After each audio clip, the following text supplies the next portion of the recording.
안녕하세요, 여러분. 오늘도 행복한 하루 보내셨나요? 오늘의 첫 번째 이야기는 둘째 왕비가 된 가난한 집 막내딸 이야기입니다. 오늘도 재미있는 이야기 많이 들려드리겠습니다. 재미있는 옛 이야기 들으시면서 편안한 시간 되시길 바랍니다.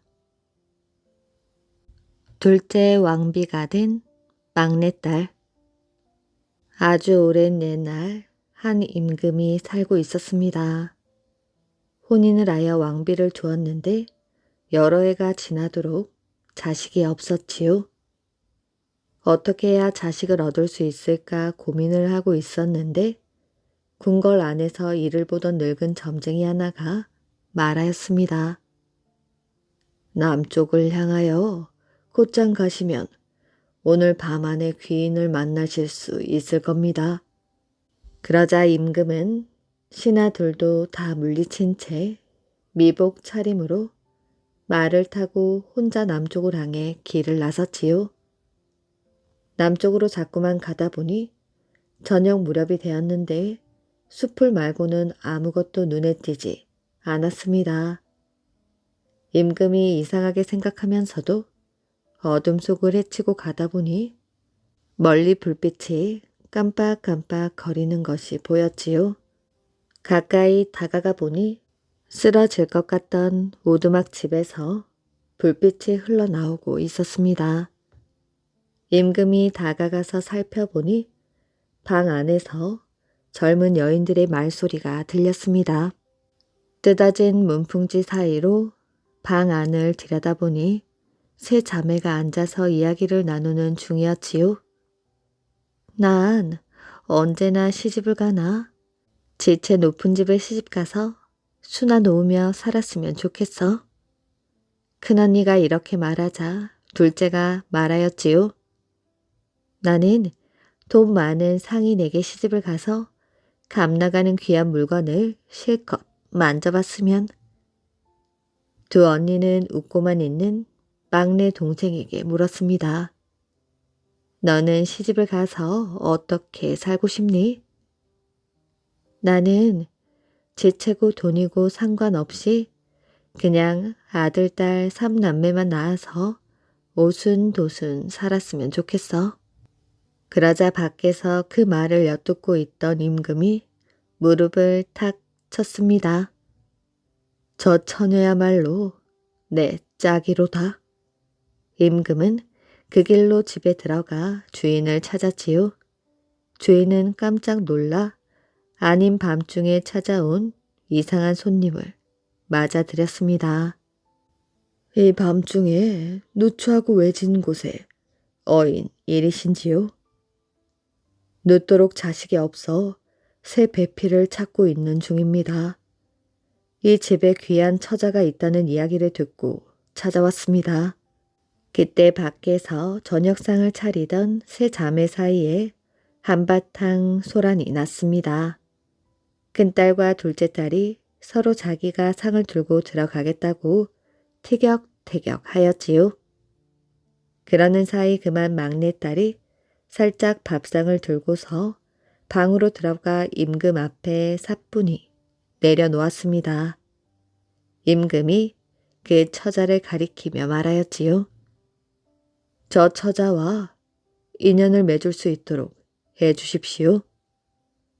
하지만 저 아이는 막내입니다. 걱정 마십시오. 다른 따님도 제가 다 좋은 사람과 짝을 지어 주겠습니다. 그렇게 해서 오두막집 막내딸은 임금님의 둘째 왕비가 되게 되었습니다. 임금은 큰딸을 지체 높은 사람과 짝 지어주고 둘째 딸은 부유한 상인과 짝을 지어주어 소원을 풀어주었지요. 새 왕비는 임금과 결혼한 지 몇 달 만에 아이를 가지게 되었습니다. 임금의 기쁨은 이루 말할 수 없었지요. 하지만 새 왕비를 시기하는 사람들도 생겨났으니 큰 왕비가 바로 그 사람이었습니다. 시골 구석에서 데려온 새 왕비가 임금의 사랑을 받고 아기까지 잉태하자 큰 왕비는 새 왕비를 쫓아내려고 갖은 궁리를 하였습니다. 하지만 겉으로는 아무런 내색을 하지 않았지요. 새 왕비가 아기를 낳는 날 큰 왕비는 해산을 돕는 척하다가 아기가 나오자마자 솜으로 싸서 품속에 넣고 숨겨온 고양이 새끼를 대신 꺼내 놓았습니다. 그러고는 깜짝 놀란 척 소리를 질렀지요. 어머, 사람이 아니라 고양이를 낳았네. 궁궐에서는 그만 야단 법석이 났습니다. 그 사이 큰 왕비는 품속에 숨겼던 새 왕비의 아들을 궁궐 서문 밖 숲풀 속에 버리고 왔지요. 임금은 크게 놀랐으면서도 새 왕비에 대한 사랑이나 자식에 대한 기대를 잃지 않았습니다. 새 왕비는 얼마 후 다시 잉태를 하였지요. 그리고 또 아들을 낳았습니다. 하지만 이번에도 큰 왕비는 아기를 쥐와 바꿔치기 하여 새 왕비가 쥐를 낳은 것처럼 꾸몄습니다. 아기는 다시 서문 밖 숲풀 속에 내다 버렸지요. 새 왕비가 세 번째로 낳은 아이는 딸이었습니다. 큰 왕비는 그 아기를 구렁이 새끼와 바꿔치기 한 다음 다시 서문 밖 숲풀에 내다 버렸습니다. 임금의 실망은 이만저만이 아니었지요. 다시는 새 왕비의 얼굴도 보지 않으려 했습니다. 새 왕비는 임금의 버림을 받은 채 궁중의 외딴 별채에 갇혀 눈물과 한숨으로 날을 보내게 되었지요. 그런데 버림을 받은 임금의 두 아들과 딸은 다행히 죽지 않고 살아 있었습니다. 숲가에 살면서 숲을 돌보던 숲지기가 숲풀 속에서 울고 있는 아기를 발견하고 데려다 돌보아서 살려냈던 것이지요. 3남매가 모두 그의 손길에 구원을 받아 한 집에서 자라나게 되었습니다. 숲지기는 3남매가 귀한 자손임을 알고 정성을 다하여 키웠지요. 그 아이들이 7, 8살쯤 되었을 때 숲지기와 아내는 큰 병에 걸려 자리에 누웠습니다. 자리에서 일어나지 못하리라는 것을 깨달은 숲지기는 새 아이를 불러 말하였지요. 얘들아, 사실 너희들은 내 친자식이 아니란다. 너희들은 귀한 몸이야. 꼭 부모님을 찾아야 한다. 옥새를 구하면 소원을 이룰 수 있을 거야. 옥새라니요? 멀리 서쪽 나라에 가면 말하는 새가 있다는구나. 그걸 옥새라고 한단다. 세상의 모든 진실을 밝혀준다는 신비한 새란다. 꼭 옥새를 찾아서 부모님을 찾도록 하여라. 그 말을 유언으로 남긴 채 숲지기와 아내는 영원히 눈을 감고 말았습니다. 3남매는 키워준 부모의 장례를 치렀지요. 아버지 유언을 잊어서는 안 돼. 우리 옥새를 찾아서 떠나자. 이렇게 하여 3남매는 옥새를 찾아 서쪽으로 길을 떠나게 되었습니다. 몇 날 며칠을 하염없이 갔으나 어디로 가야 옥새를 구할 수 있을지 알 수가 없었지요. 그러던 중 3남매는 수십 갈래 갈림길에 맞닥뜨리고 말았습니다.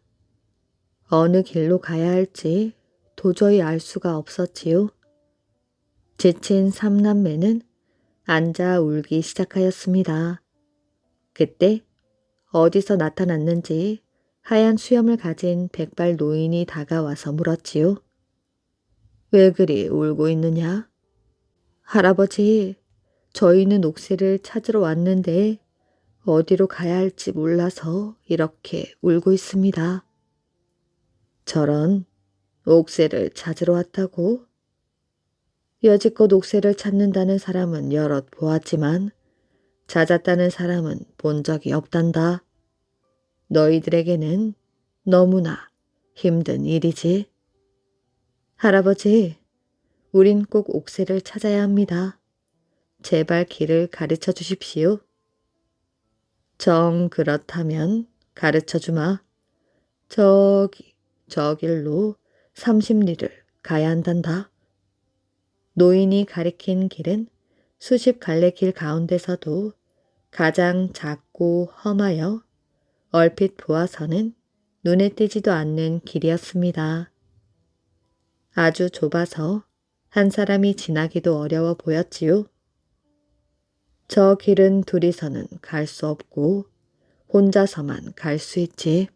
그리고 절대로 뒤를 돌아봐선 안 된다. 그 말의 끝으로 백발 노인은 연기처럼 사라져 버렸습니다. 삼남매 가운데 마지가 벌떡 일어나더니 가지고 있던 쇠 막대기를 땅바닥에 꽂으며 말하였지요. 내가 가서 옥새를 구해올 테니 너희들은 여기서 기다려. 이 막대기가 하얗게 반짝거리면 내가 산 줄 알고 검게 변하거든 내가 죽은 줄 알아? 마지는 노인이 가르쳐준 작은 길을 따라 앞으로 나아가기 시작하였지요. 아주 좁고 험한 길이었습니다.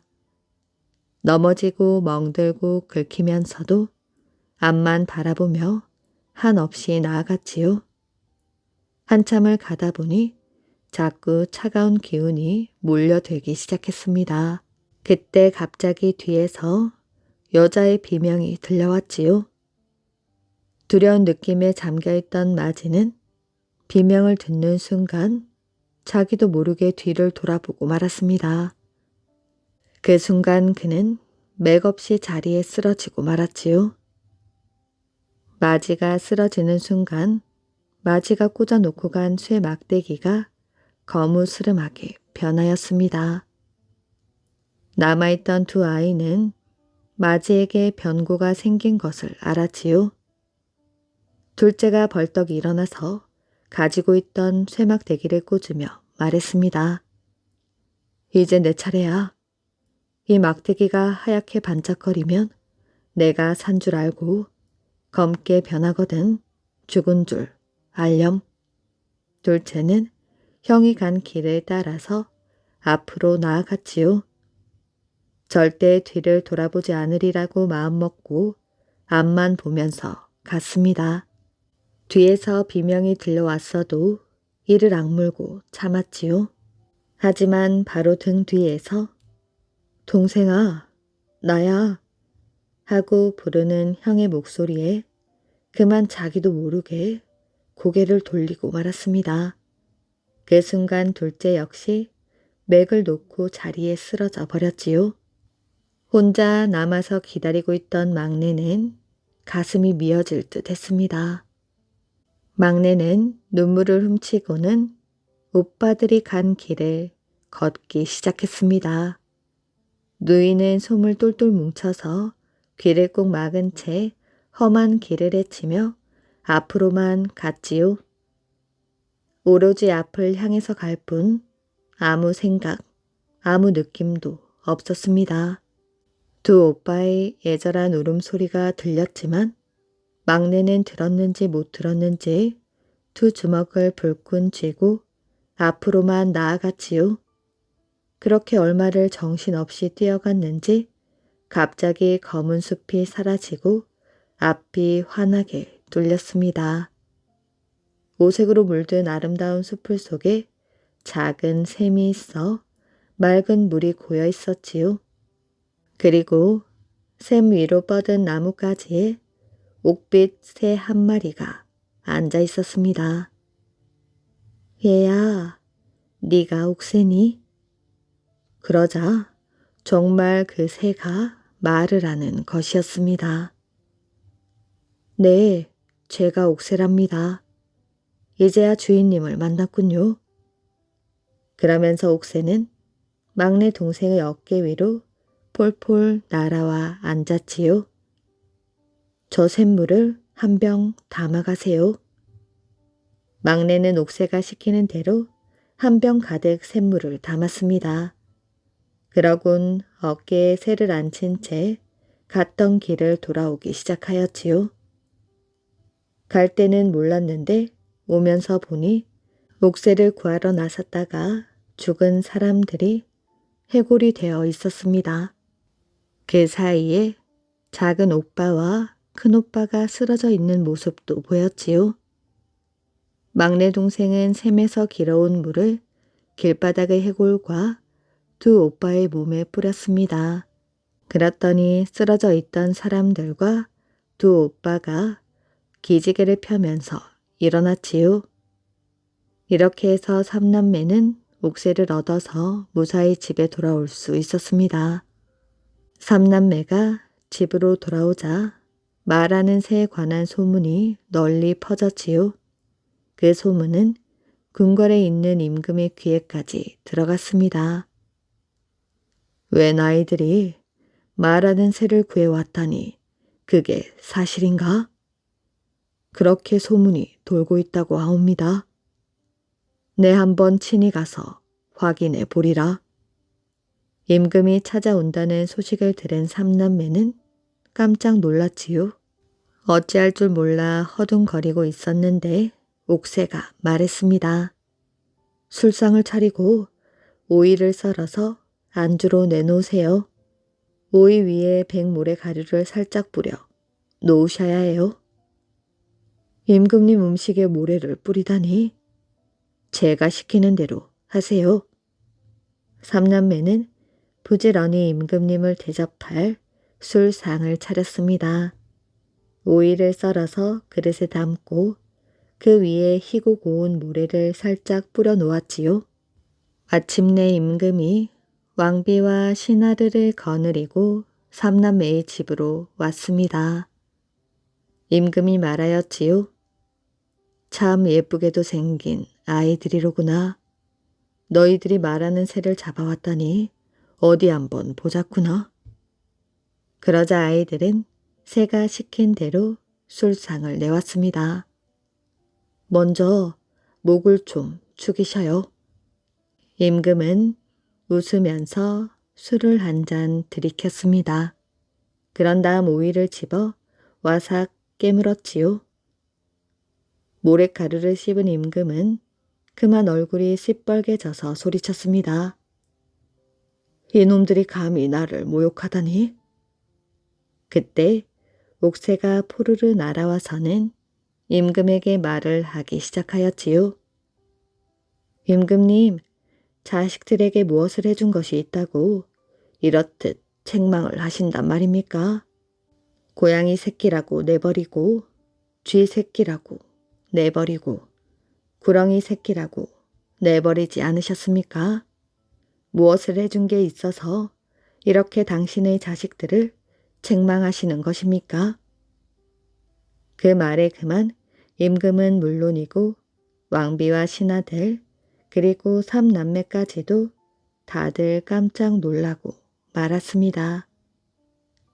임금님은 그 아이들이 자기 자식이라는 말에 눈이 번쩍 뜨이고 귀가 번쩍 열렸지요.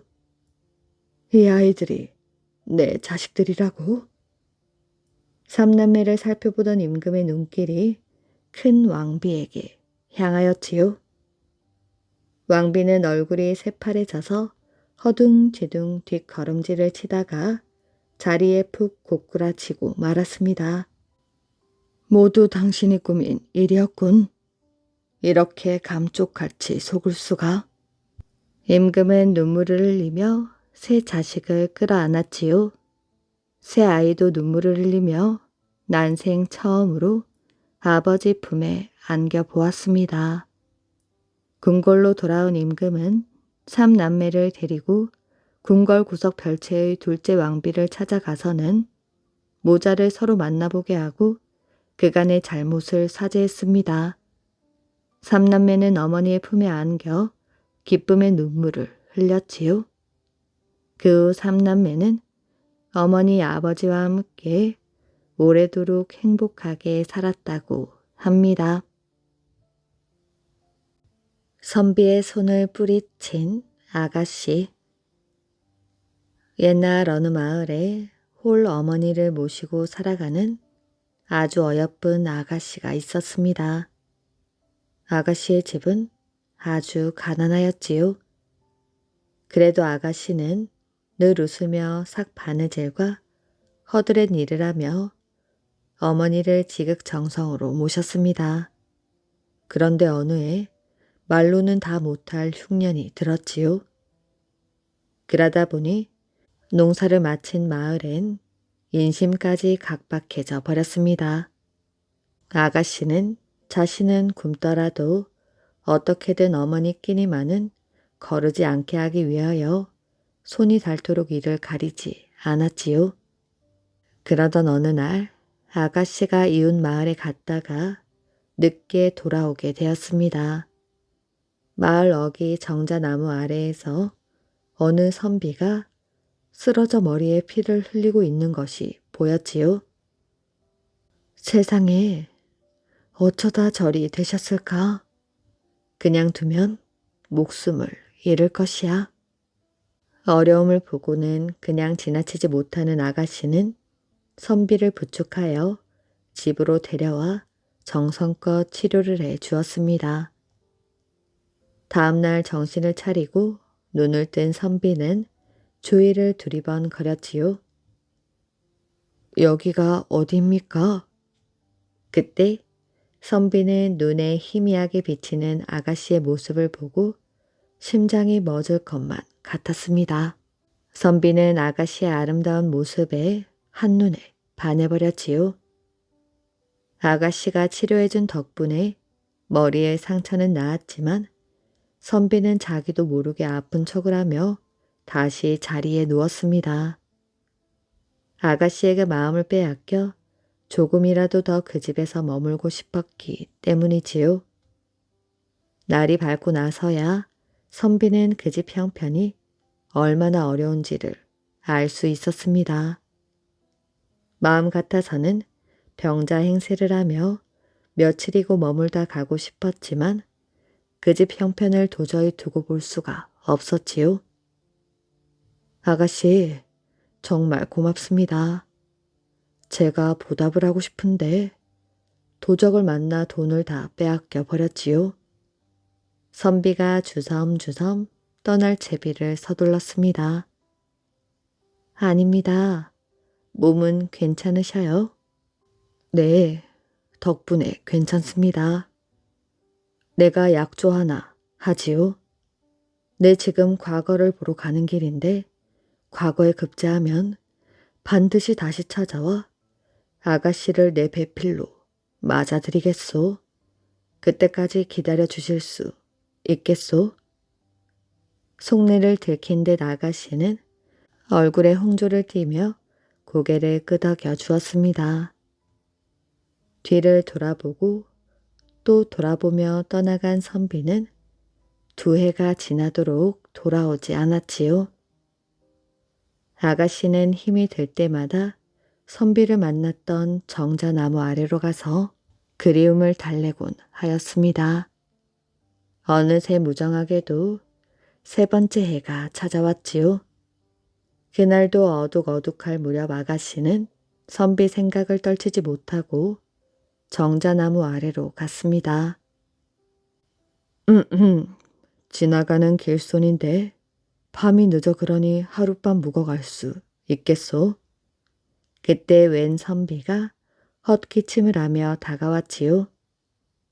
사정은 딱 하나, 노모와 저밖에 없어 선비님을 재워드릴 수 없습니다. 이 밤중에 어디를 간단 말이오. 그러지 말고 하룻밤만 재워주시오. 선비가 2 손을 모으며 머리를 조아렸지요. 어찌 여자들만 있는 집에 외간 남자를 드릴 수 있겠습니까? 절대로 아니 될 일이지요.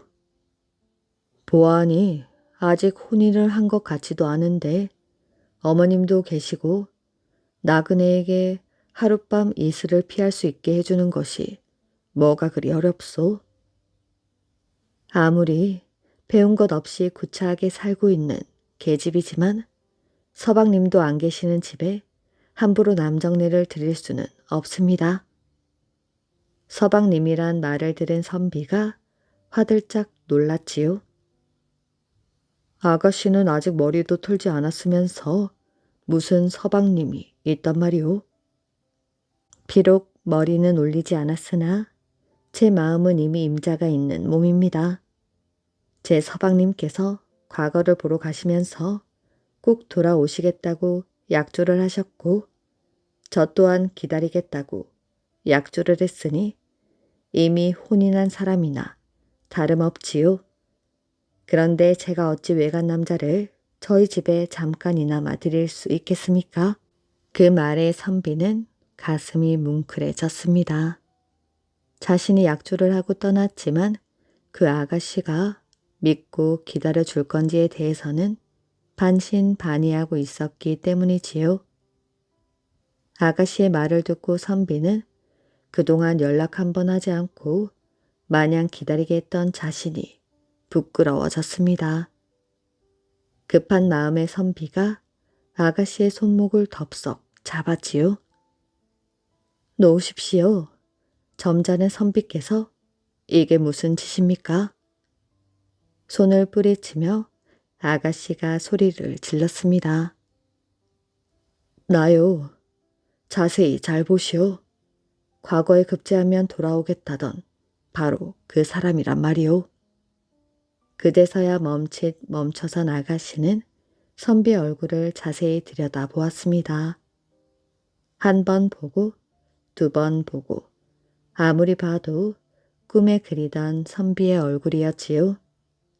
천생연분으로 만난 선비와 아가씨는 그 뒤로 혼이 나여 100년 해로 하였다고 합니다. 왕건이 건넌 강. 고려 왕건이 후삼국을 통일하기 전의 일입니다. 왕건은 후백제의 견훤을 치러 군사를 거느리고 전쟁에 나갔습니다. 동강면 어느 부락에 진을 쳤지요. 오늘 밤은 여기서 쉬고 내일 견훤의 본거지를 치기로 하자. 왕건이 병사들에게 명령을 내렸지요. 그러고는 그동안의 피로도 풀 겸 갑옷을 벗어놓고 쉬었습니다. 그런데 조금 뒤 한 병사가 허겁지겁 왕건이 막사 안으로 뛰어들어왔습니다. 장군님, 큰일 났습니다. 견훤의 군대가 우리보다 먼저 공격을 해왔습니다. 뭐라? 왕건은 서둘러 갑옷을 입고 밖으로 나왔습니다. 견훤의 군대는 훈련이 아주 잘 되어 있었지요. 이들은 어느새 왕건의 진지를 에워싸고 공격을 해왔습니다. 당황한 왕건의 병사들은 정신이 없었지요. 당황하지 말거라. 적은 이미 우리 진을 포위했다. 포위망을 뚫으려면 한쪽을 집중 공략해야 한다. 자, 나를 따르라. 왕건은 병사들을 이끌고 죽을 힘을 다해 싸웠습니다. 하지만 포위망을 헤쳐나갈 기미는 조금도 보이지 않았지요. 저녁이 되자 비까지 퍼붓기 시작했습니다. 비 때문에 앞이 보이지 않아 포위망을 뚫고 나갈 수가 없잖아. 양쪽 군사들은 모두 하늘을 올려다보며 짜증을 내었습니다. 도망을 쳐야 하는 왕건의 군사들은 더욱 그러하였지요. 양쪽 군사들은 뒤로 조금씩 물러나 비가 그치기를 기다렸습니다. 갑작스레 쏟아지기 시작한 비는 좀처럼 그칠 줄 모르고 계속 퍼부었지요. 그러자 왕건이 진을 치고 있는 부락 옆으로 흐르는 영산간 물이 점점 불어나기 시작했습니다. 장군님, 이를 어쩌면 좋습니까? 강물이 넘쳐 우리 군은 더 이상 도망칠 곳도 없습니다. 왕건의 입에서는 저절로 한숨이 터져 나왔지요. 포위망을 뚫고 빠져나갈 길도 보이지 않는데 이젠 후퇴할 길마저 끊겨버렸구나. 왕건의 군사들은 포위된 채 장군의 명령을 기다리고 있었지요. 그러는 사이 어둠이 내렸습니다. 비도 오고 밤이 되자 양쪽 진영의 군사들은 모두 지칠 대로 지쳐 더 이상 싸울 의욕을 잃었습니다. 내일 아침 해가 뜨면 다시 싸움을 시작하는 수밖에 없었지요. 왕건은 막사로 들어와 작전을 짜야 했습니다. 왕건은 그만 깜빡 잠이 들고 말았습니다. 그런데 꿈속에 흰 수염이 난 노인이 나타나 왕건에게 말하였지요. 장차 큰일을 해야 할 장군이 이러한 중요한 순간에 잠을 자고 있다니. 노인의 불호령에 왕건은 깜짝 놀랐습니다. 지금 영산간 물이 빠졌으니 어서 군사를 끌고 피하시오. 왕건은 노인의 말뜻을 몰라 눈을 동그랗게 뜨고 노인을 바라보았지요. 무슨 생각이 그리 많은고? 지금 당장 영산강을 건너가래도. 영산강을 건넌 다음에는 어디로 가야 합니까? 그런 다음에는 무안에 있는 두대산으로 가게. 두대산 밑의 강 아래쪽에 진을 치고 군사를 숨기게. 내 말대로 하면 장군은 크게 승리할 것이네. 노인은 마지막 말을 남기고 순식간에 자취를 감추었습니다. 깜짝 놀란 왕건이 자리에서 벌떡 일어났지요. 이런 꿈이었구나. 하지만 꿈은 너무도 생생했습니다. 왕건은 밖으로 나가 보았지요. 그런데 계속해서 넘치던 강물이 줄어있는 게 아니겠어요? 왕건은 서둘러 한 병사를 불러 명령을 내렸습니다. 내가 보기에는 지금 이 강을 건너갈 수 있을 것 같은데 네가 말을 타고 한번 건너가 보거라. 병사는 말을 타고 영산강을 가로질러 무사히 건너갔습니다. 이를 본 왕건은 곧 부하 장수들에게 소리쳤지요. 어서 군사들을 모아라. 지금 이곳을 빠져나가야 한다. 왕건과 군사들은 하나 둘씩 영산강을 건너기 시작하였지요. 병사들의 마음에는 용기가 솟구쳤습니다. 하늘이 우리를 돕는구나. 왕건은 병사들을 이끌고 꿈속의 노인이 알려준 두대산으로 갔지요. 두대산에 닿을 때쯤 서서히 해가 떠올랐습니다. 얼마 못 가 두대산의 모습이 곧 눈에 들어왔지요. 두대산을 본 왕건은 깜짝 놀라 눈이 휘둥그레졌습니다. 아니, 웬 마름이 저렇게 높이 쌓여 있는 것이냐? 마름은 짚을 엮어 말아 놓은 것입니다. 마름으로 덮인 산은 마치 군사들이 먹을 양식을 쌓아 놓은 것처럼 보였지요. 장군님, 저 강물을 좀 보십시오. 영산강으로 흐르는 강물은 쌀을 씻으면 나오는 쌀뜨물 같이 뿌연 색을 띠고 있었습니다. 그 강물의 색을 본 왕건은 하늘을 올려다보며 감사의 기도를 하였지요. 이는 분명 하늘이 우리를 돕기 위한 것이다. 어서 군사들을 두대산 및 강가에 숨어 있게 하라. 한편 견훤의 군대는 날이 밝자 왕건의 군대를 쫓아 영산강을 건넜지요.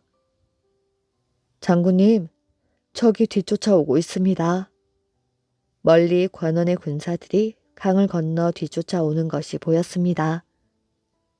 서둘러 왕건의 군대를 쫓던 견훤 군사들은 두대산이 보이는 들판에서 멈춰섰지요.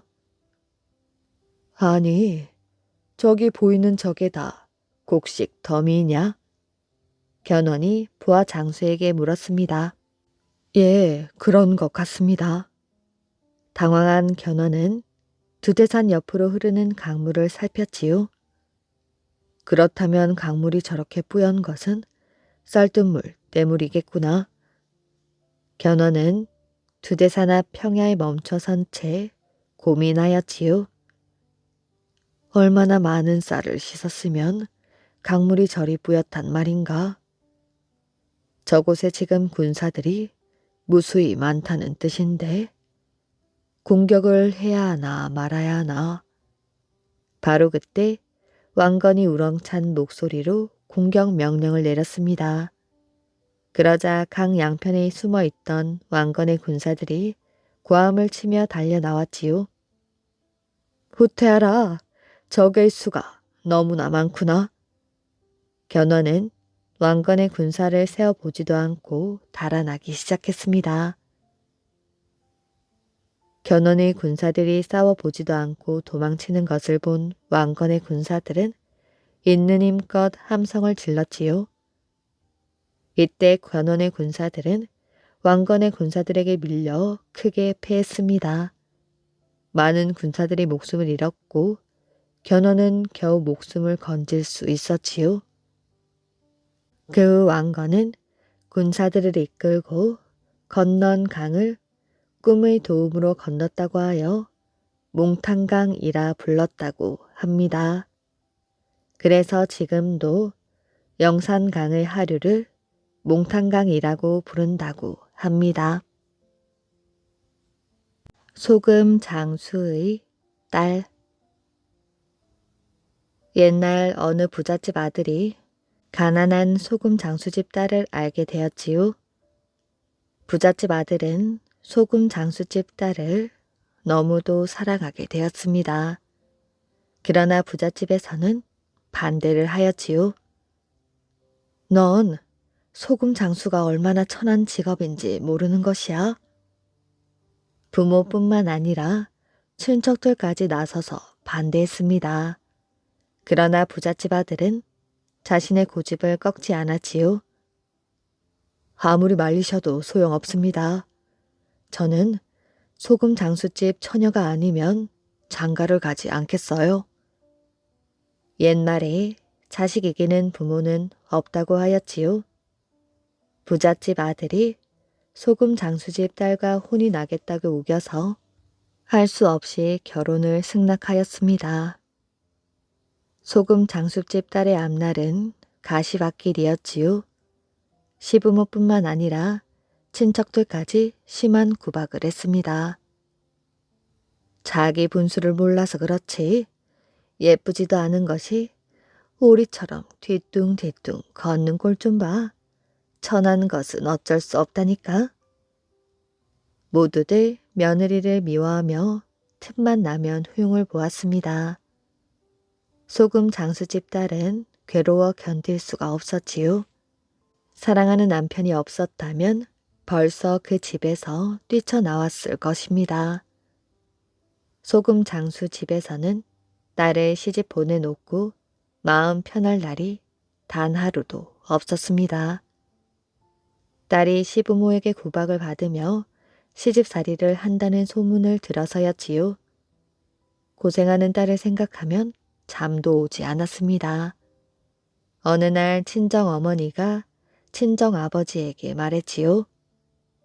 제가 그동안 어떻게 하면 우리 딸아이가 시집살이를 면할까 곰곰이 생각해 보았습니다.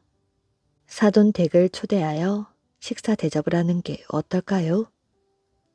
글쎄, 우리 집이 누추하여 초대하면 올까?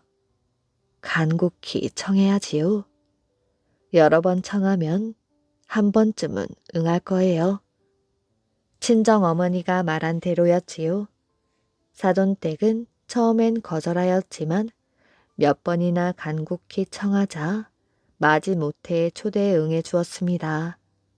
소금 장수 부부는 사돈 내외가 집에 오자 먼저 술상을 차려 대접했습니다. 그런데 사돈 내외는 안주를 먹어보더니 고개를 갸우뚱하였지요. 전혀 맛이 없었던 것입니다. 무슨 안주 맛이 이래? 너무 싱거운걸? 사돈 내외가 안주를 들지 않자 소금 장수 부부는 밥상을 차려왔습니다. 상 다리가 휘어지도록 갖가지 음식을 잔뜩 올린 상이었지요. 음식들이 아주 먹음직스러워 보였습니다. 사돈 내외는 반찬을 먹어보았습니다. 그런데 이상하게도 국은 물론 김치에 밑 반찬까지 전혀 맛이 없었어요. 간을 맞추지 않아 맹탕이었습니다. 음식에 소금을 넣지 않았나 봐.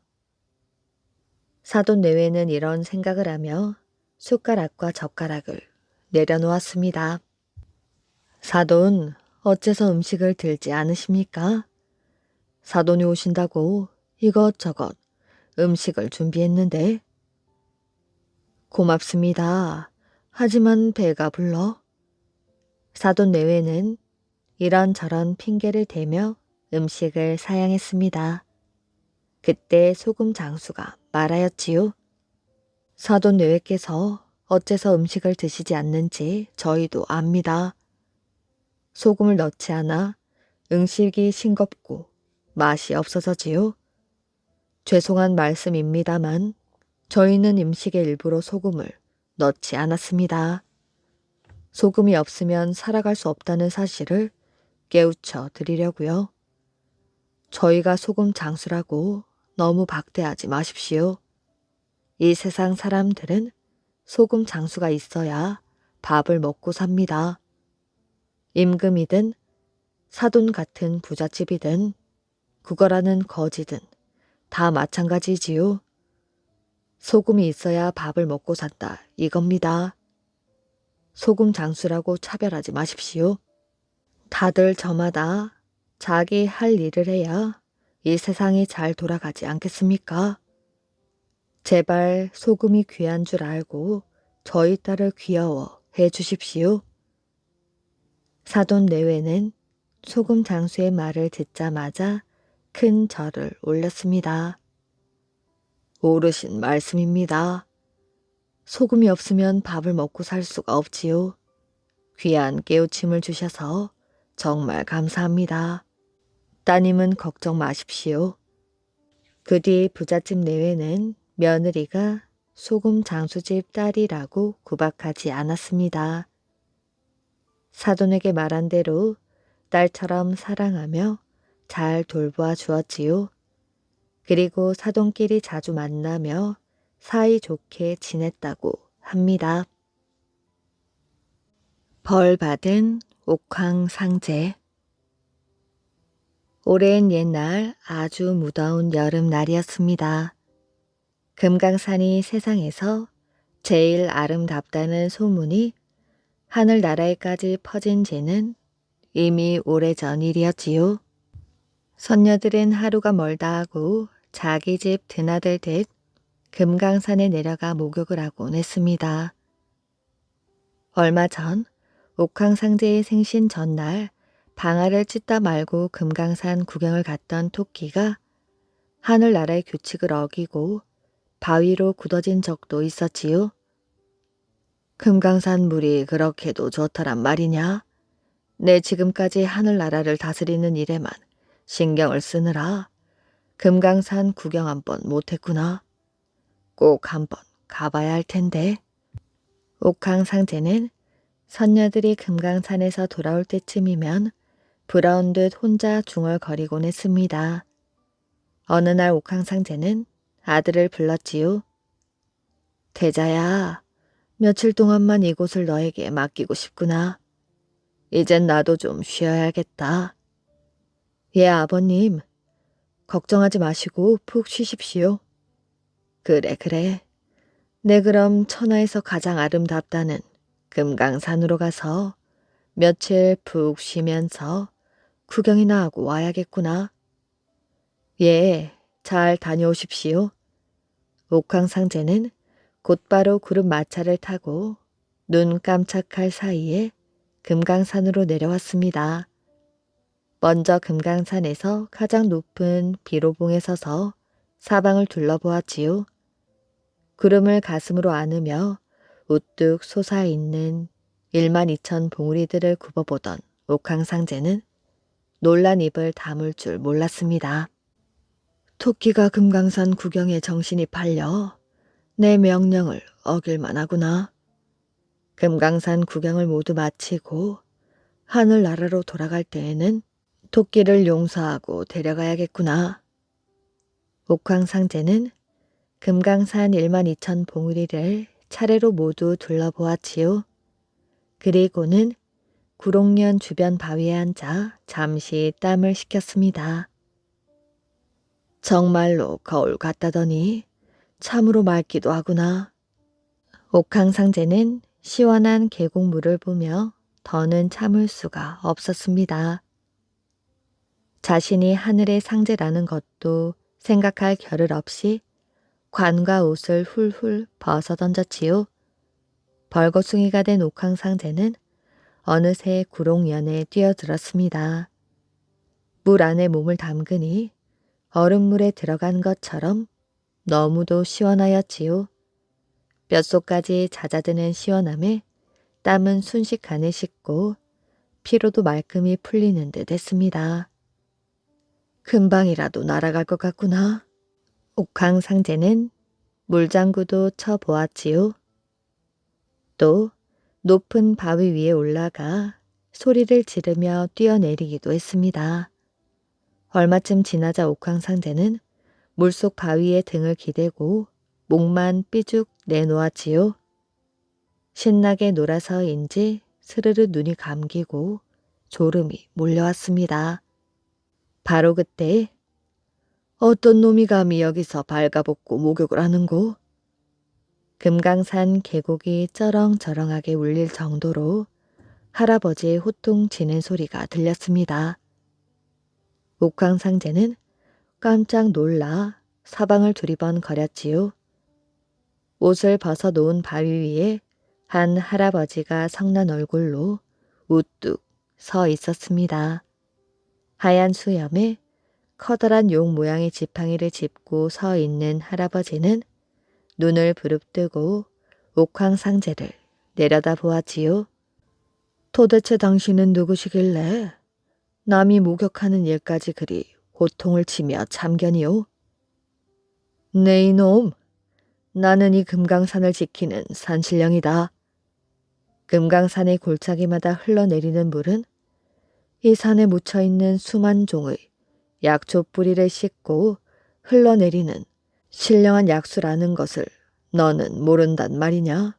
그런 물속에서 네가 목욕을 하고 있으니 얼마나 큰 죄인지 아느냐 이놈? 산신령의 말에 옥황상제는 그만 할 말을 잃었습니다. 수많은 사람들이 오고 가는 길목에서 이런 밝은 대낮에 이 무슨 창피한 짓인가? 너는 벌을 받아 마땅하다. 옥황상제가 사정할 틈도 없이 산신령은 바위에 벗어놓은 옥황상제의 관을 집어들더니 연기처럼 사라져 버렸지요. 옥황상제는 얼른 물 밖으로 나와 주섬주섬 옷을 입었습니다. 옥황상제는 어쩔 줄 몰랐지요. 선녀들이 날개옷을 입어야 하늘로 날아오를 수 있듯이 옥황상제는 간을 써야 하늘나라로 갈 수 있었기 때문입니다. 이를 어쩌지? 관을 빼앗겨 하늘로 갈 수가 없구나. 옥황상제는 산신령에게 용서를 빌고 관을 찾고 싶어 금강산 이곳 저곳을 몇 달 동안이나 헤집고 다녔습니다. 하지만 결국 산신령을 만날 수는 없었지요.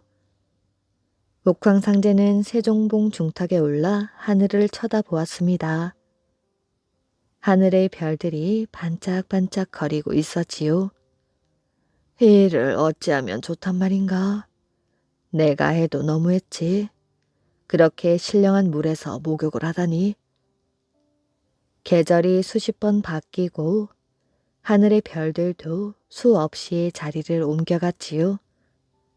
그러는 동안 하늘나라로 올라가지 못한 옥황상제는 세존봉 중턱에서 돌이 되어 굳어지고 말았습니다. 이 바위가 바로 옥황상제 바위이지요.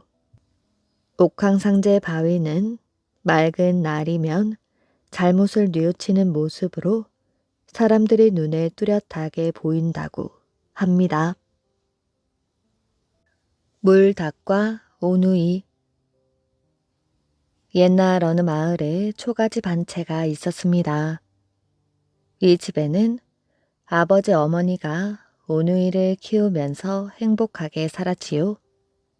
아버지는 농사를 짓고 어머니는 길쌈을 했습니다. 아들은 서당에 다니고 딸은 재롱을 부리는 나이였지요.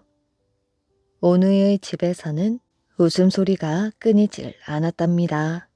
그러던 어느 날 칼을 들고 검은 옷을 입은 도둑이 들었지요.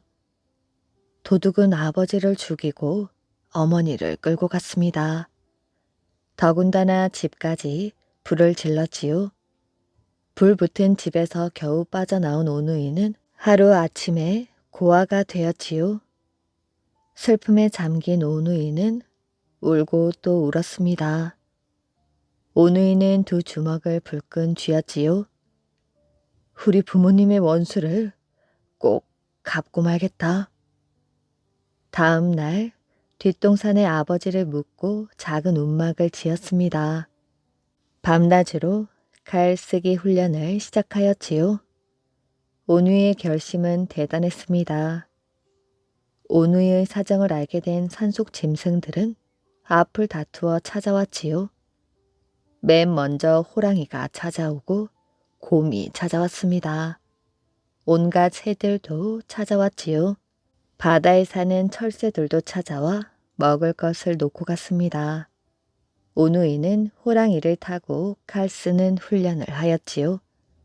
곰과 함께 바닷가에 내려가 노젓는 연습도 하였지요. 마을 사람들은 흉악한 도둑이 언제 다시 올지 몰라 두려움에 떨었습니다. 그러면서도 오누이를 도우려고 먹을 것을 갖다 주었지요. 오누이는 끌려간 어머니를 생각하며 울었습니다. 그때 까치가 날아와 알려주었습니다. 얘들아, 기운내. 어머니는 살아계시단다. 앵무새는 머리맡에 앉아 옛날 이야기도 들려주었지요. 어느 날 아침 호랑이는 오누이를 업고 높은 산과 골짜기를 번개처럼 달려 어머니를 찾아갔습니다. 매가 앞장서서 날며 길잡이를 해 주었지요. 호랑이는 험한 산을 99고개나 넘었습니다. 도둑의 소굴은 으슥한 골짜기에 있었는데 돌담이 빙빙 둘러져 있었지요. 그 돌담이 어찌나 높은지 하늘에 닿을 것 같았습니다. 날쌘 호랑이는 높은 담장을 바람처럼 가볍게 날아 넘어갔지요. 마침 도둑은 어디로 갔는지 없었습니다. 담장 안을 둘러보니 괴물처럼 보이는 큰 굴이 있었지요.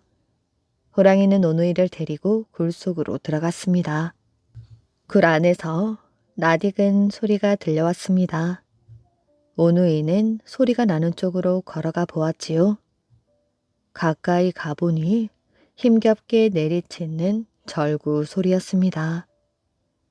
오빠, 저 소리는 어머니가 짖는 절구 소리예요. 오누이가 호랑이의 등을 두드리자 날렵하게 달려갔습니다. 굴 구석에 쇠창살 안에 어머니가 절구질을 하고 있었지요. 어머니, 너희들이 어떻게 여기까지 왔느냐? 어머니, 그동안 칼 쓰는 연습을 했습니다. 제 손으로 도둑을 잡고 어머니를 구해드리겠어요. 아니다. 여기서는 아무리 칼을 잘 써도 도둑놈을 죽일 수 없단다. 이 도둑놈은 목숨을 먼 바다 섬 속에 두고 있단다. 거기 가서 그 목숨을 죽이기 전에는 아무리 칼을 써도 죽지 않는단다. 그곳에 가려면 백기를 막는 폭풍과 사나운 물고기들을 헤쳐나가야 한단다. 불붙은 바다도 지나야 하고. 저희가 해보겠어요. 어머니, 그 섬이 어디예요? 불바다를 지나면 섬이 있는데 그 섬에는 무서운 짐승들이 있단다.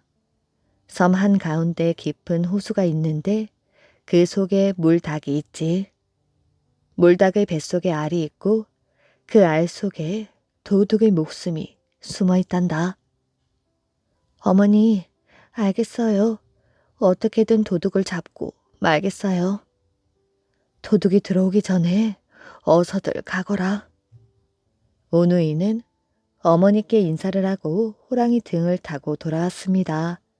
다음날 오누이는 바닷가에 가서 뗏목을 만들었지요.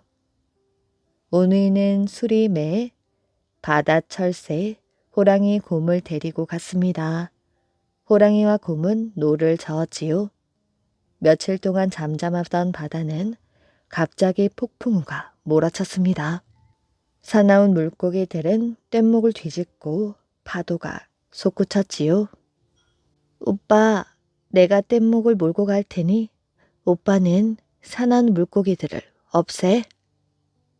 내가 앞을 맡을 테니 호랑이 너는 오른쪽을, 곰은 왼쪽을 맡거라.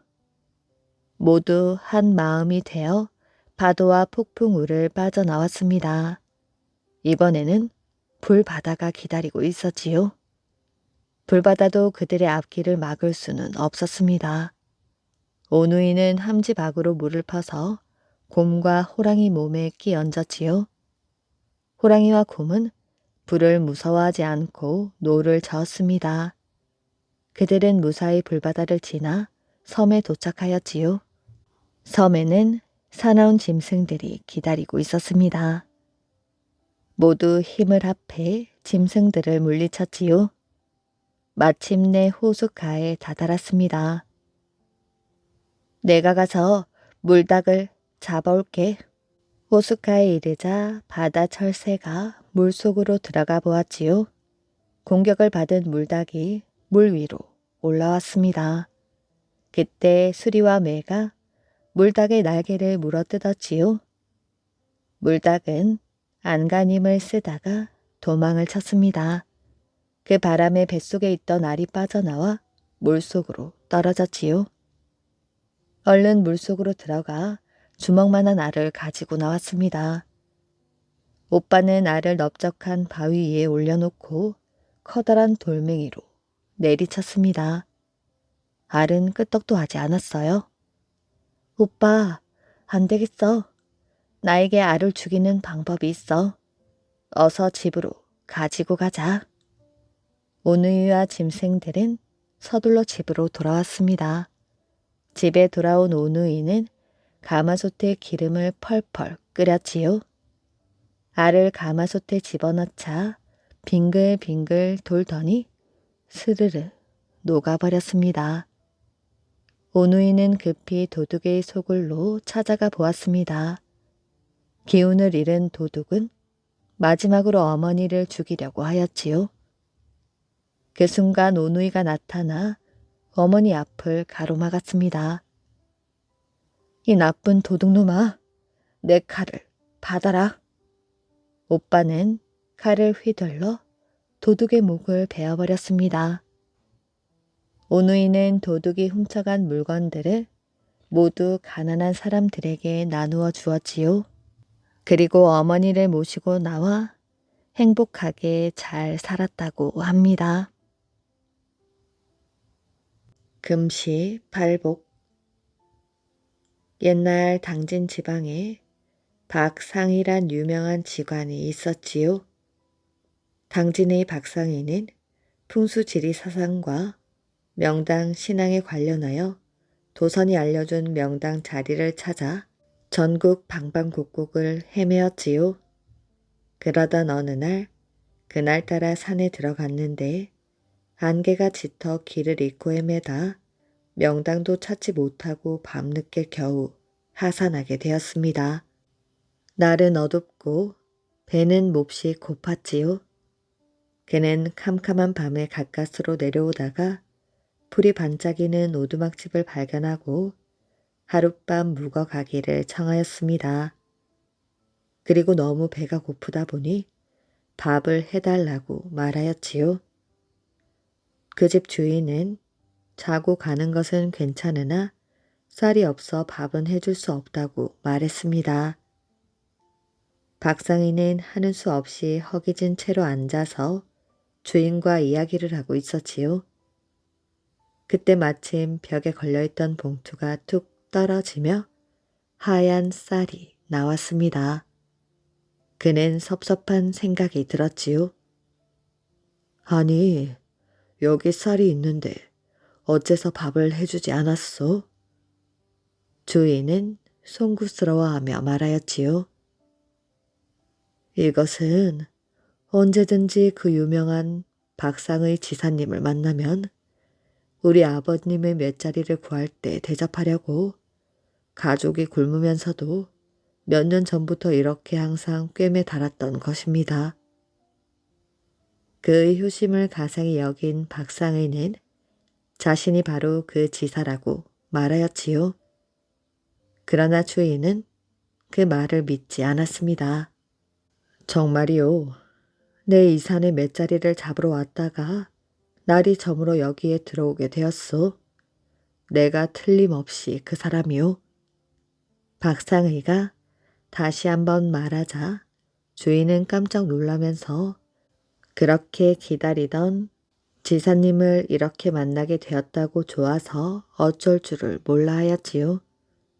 주인은 그 쌀로 밥을 지어 주었습니다. 반찬 역시 시원치 않았지만 허기진 쥐간에게 정성껏 대접하였지요. 박상희는 주인이 차려준 음식을 맛있게 먹었습니다. 다음날 박상희는 주인의 정성에 감탄하여 그를 산으로 데리고 가 명당 자리를 잡아주기로 하였지요. 그때는 안개도 거치고 눈도 밝아져 바로 좋은 명당 자리를 잡을 수 있었습니다. 주인은 선친을 이장하게 되었다고 좋아하였지요. 어느 날 박상의가 어떤 산에 올라가서 금시에 발복될 맷자리를 잡아놓고 내려와 주막에 앉아 밥을 먹고 있을 때였지요. 금시 발복이란 어떤 일을 한 뒤에 이내 복이 돌아와 부귀를 누리게 된다는 뜻입니다. 그때 먼 발치에 어떤 떡거머리 총각이 송장을 지게에 걸머지고 자기가 잡아놓고 온 금시 발복 자리 쪽으로 올라가고 있는 것이 보였지요. 박상희는 이상하게 생각하고 그의 뒤를 따라가 보았습니다. 총각은 송장을 얹을 지게를 받쳐놓고 괭이로 금시 발복 자리를 파는 것이었습니다. 그는 총각이 정확하게 그 맷자리를 찾아온 것을 보고 신기하게 생각하며 어떻게 광중을 짓고 좌양을 잡으려나 의아심이 생겨 가만히 지켜보고 있었습니다. 총각이 광중을 지었는데 넓고 짧은 데다 좌양을 잘못 잡고 있었지요. 그러다 시신을 들어 앉히는데 키가 커서 제대로 넣지 못하고 귀퉁이로 방향을 돌려 대각선으로 묻는 것이었습니다.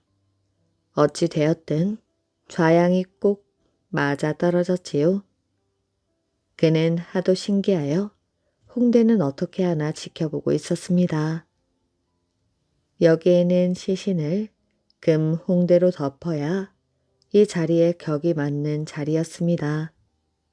총각은 누런 보릿집으로 시신을 덮고 묻었지요.